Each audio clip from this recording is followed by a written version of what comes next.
Afterglow Books by Harlequin and HarlequinAudio present The 7-10 Split by Karmen Lee.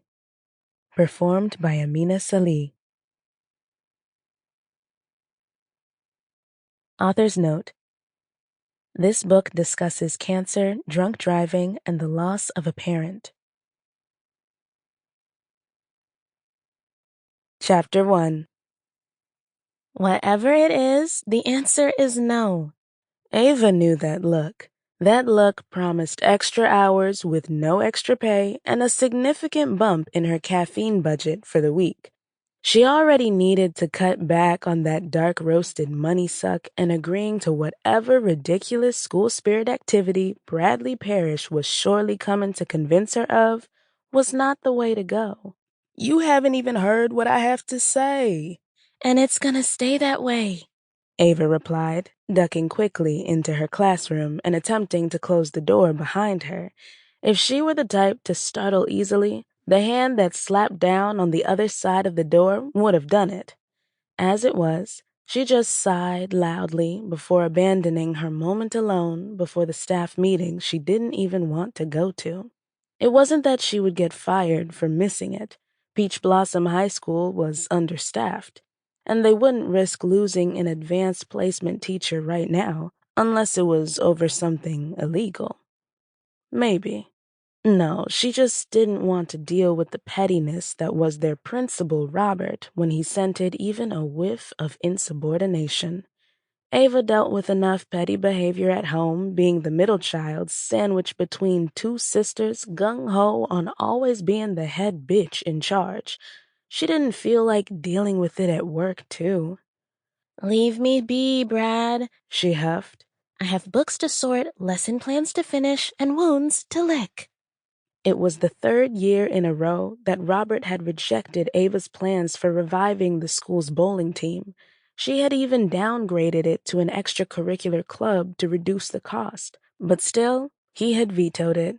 If Ava wasn't so used to it by now, she would have slammed the door on her way out of his office. Instead, she had calmly replied she understood before stuffing her feelings down and locking them behind a wall thicker than Robert's bullshit civility.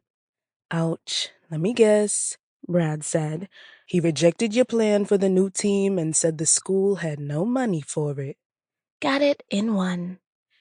Ava figured it was time for her to give up the idea in its entirety. "I'm not in the mood to do anything but finish this planning before this meeting so I can go the hell home and eat my weight in yeast rolls." "So you don't want to talk about who the new teacher might be?" he asked. Ava's curiosity was piqued, but she refused to show it. No, if he was going to get her off task, he had to work for it. She resolved herself to a couple more hours of sorting the books she had on hand and praying the ones still missing were en route to arrive soon.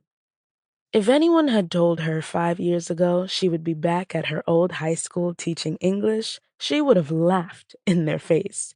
The Ava Williams of 5 years ago had big plans that included a PhD in Europe where she could walk the same streets as her favorite authors while churning out words that would one day earn her heaps of praise. Teaching AP English to high schoolers back in her small hometown of Peach Blossom, Georgia, had been nowhere in her plans. Yet, here she was, about to start her 4th year and not completely hating life. Usually. Ava fell into her chair, her loose skirt wrapping around her legs. When she looked up, Brad's hulking frame leaned against her desk.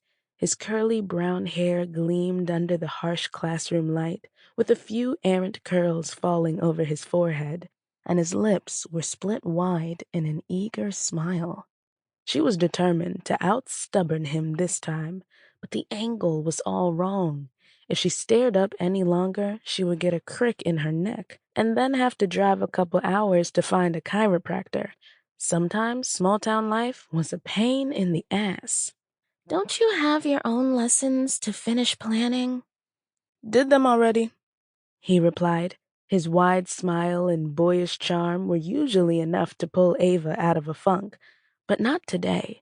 She had barely gotten any sleep last night thanks to her sisters having Sample complete. Ready to continue?